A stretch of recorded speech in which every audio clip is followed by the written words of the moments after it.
Yeah, pretty easy one. I live in the area, have done for the last few years, and I wanted to give the area something to get behind.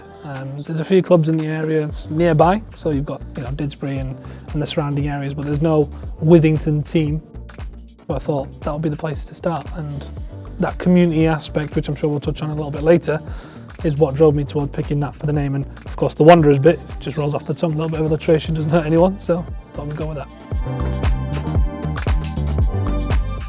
Yeah, so I'm a football coaching and management graduate, so I've got the degree to back me up. I've also started on my coaching qualifications, so at the minute I'm on my UEFA C, trying to get towards my UEFA B, and to help me with that, obviously you take on a lot of coaching projects along the way. So I've had experience at junior age groups, most recently with Macclesfield FC in their junior academy at the under 11s, 12s, 13s age group. Before that, the majority of my experience was 16s and above. So at Poynton I was under 16s, 17s, and then the development squad. That development squad is really what's given me the drive to sort of build from there, because that development squad I'd say was my most successful time in coaching.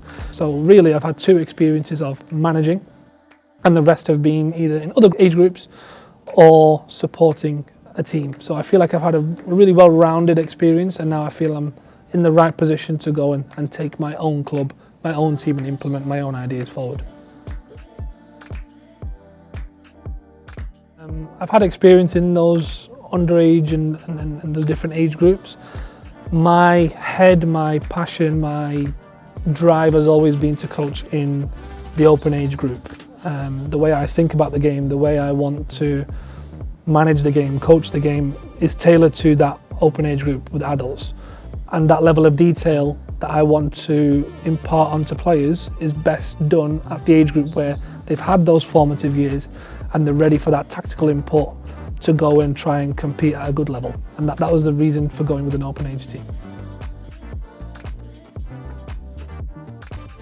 Yeah, our mission as a club is to make football affordable and accessible, because at the minute I think there's a fundamental issue in grassroots football where the money is just going higher and higher and higher. Whether that's just to hire a pitch, it's becoming far too expensive to get into football. Like when we were growing up, you'd probably chip in a £5 each, or even less than that, to go play 5-a-side on the weekend.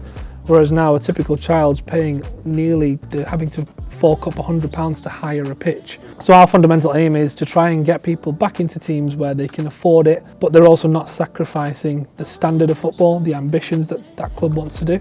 At the minute, I don't believe it's possible to find a club where you're not paying much, but also you're competing at a high level. I want to try and find that ground, that middle ground, combine the best of both worlds.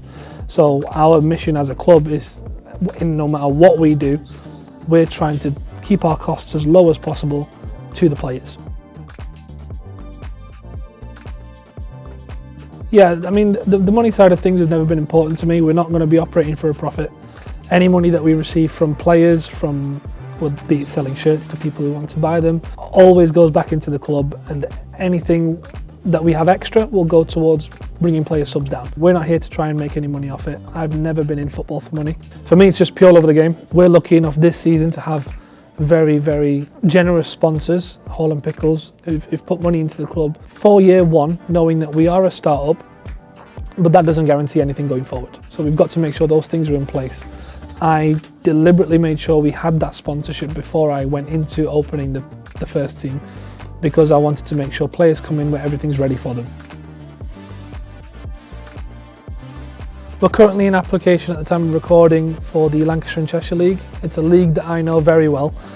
It's a very well run league. It's a league with good standing. It's been around for a long time. And it's a league that I respect a lot. But ultimately we would like to progress within the Lancashire and Cheshire League. That league is, of course, can be a feeder to the Manchester League and the Cheshire League, which then feed into leagues like the North West Counties. We've submitted a club development plan to the FA, Manchester FA, who we've affiliated to, as part of our accreditation process. And within that, we've specified how we'd like to grow the club. First objective in year one is to simply consolidate. Can we go as a club financially? Can we run ourselves financially? Can we be self-sustaining? Year two will be when we step up our recruitment and try and compete at a high level. And by year three, I'd expect we're ready to go and compete for either promotion or maybe we get some silverware along the way. And within the next 5 years, we want to start opening at least 2 to 3 junior teams. So that is the end game, to have multiple junior teams, for the first team to be competing at a high level, whatever league that might be. We're striving to keep promoting. We've got a reserve team that's pushing that first team. There's going to be a clear pathway in the club, so I'd like the junior teams to feed into those senior teams maybe. If we can one day have a player that's come in at that under 11, under 12 group and ends up in our first team making an appearance, I've done something fantastic there. We've done something well as a club. That would be the dream. That would be the dream scenario. But like I said, building blocks have to be put in to get there, and that's what we're focusing on right now. Yeah, so there's got to be a team spirit, that's first and foremost. Every team I've been in has been a united group. It's been a hard group to sort of split apart. There's always been that unity there that carries them through the tough moments. So I want to build a squad that has that. Hence why we've primarily gone for some players that have played for me before, so they know those standards, they know what I expect. Positivity's got to be there, but there's also got to be a standard to be set, and I want the players that come in to know that yes, we're giving them an environment where they can enjoy the football, where they can have fun, the social elements there, but also we're not just here, we're not a pub team, we're not a Sunday league team. We're playing on Saturdays, we're playing in a serious league to try and compete. I don't tolerate any kind of toxicity, we don't take egos. Although you have to play with an ego, you know, you've got to have that confidence, that self-confidence to know that I am good enough to be here, I know what my strengths are, and we're going to go for that. But we don't have an ego with each other. I like a little bit of siege mentality, you know, we're all one team, everyone's against us sort of thing, but we don't turn that into a negative energy, we use that as our own positive energy. We don't direct that to others, nothing towards referees. Discipline's going to be a big one for us in terms of respect and behaviours that we expect from our players. But first and foremost, the standard we expect is a good level of footballing ability. I've found us and secured us possibly the best 4G in Manchester. We're forking out quite a bit of money for that. Now, we're not passing any of that onto the players. We're going to try and swallow as much of that as we can. So if we're doing that for you guys as players, we expect you give 100% in training and in games to match that. That home pitch that we've got sends a message to any club out there of the kind of football that we want to play. And I think that will, well, I hope that will attract that kind of player into the club. We've deliberately made it at the end of the season so that we're not standing on any other's toes, we're not stealing players from other clubs, because realistically the players we're going to recruit are going to be playing elsewhere right now. So I've deliberately made sure we're doing that after the season ends, because we don't want to break any bridges before they're built. So we don't want to make any enemies in the game. We're here to cooperate with other clubs, we're here to form relationships, whether that's for players, so they might have a full squad, they might want to send them to a club they can trust. We'd like to be that club, because we're brand new.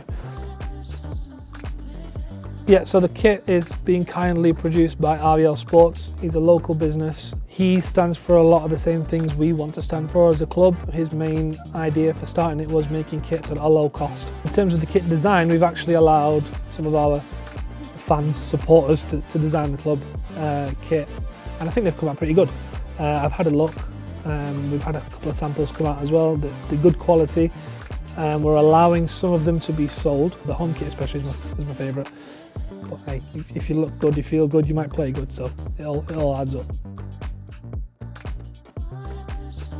We've booked in a venue for a trial date on May the 20th, where we've invited anyone to come and register their interest for now. Close to the time, I'll add them all into a WhatsApp group and we'll send them the details of the trial. We'll invite them down for a short presentation before we go on the pitch. And the presentation will be about the club, what we're going to achieve, what the costs are, so they know what that information is up front, and then they're on the pitch and we'll judge them based on that. And then following that, we'll go through our process to see who we want to recruit based on our profiles and what we're looking for, and then hopefully we'll have a first team squad at the end of it. Yeah, so we're on all the socials, at Withington Wanderers FC on Instagram, we're Withy Wanderers on Twitter. We're also on LinkedIn if you want to find us there, and on Facebook as well. So if you search Withington Wanderers FC, you'll find us. In terms of what I want to say to people watching, it would be get behind us. We are your new club is how I phrased it. But we are a new club, we're a brand new club, we need that support. Even if it's just an extra few followers on our social medias, that can help us get another sponsor potentially. So you're putting something towards the club. And for players, we want to be your new home. So please come and get in touch with us. Come to the trial event on May the 20th. We'll tell you about our project. Please get in touch with us on all our socials, because you've got a fantastic chance here to join a project right from the start and make it yours. And I want to bring as many of you on the journey as I can.